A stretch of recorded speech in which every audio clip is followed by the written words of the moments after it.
friends, this is Ernie and Cat Toy Test 1. Absolutely awesome. This is a super fun Tinkercad project. The entire thing takes less than 10 minutes and it prints with that ball and a ball inside it. Here you can see a cutaway of the ball that prints inside it.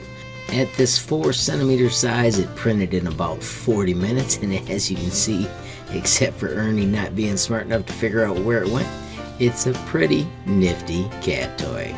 Have a glorious day and keep tinkering. Good girl.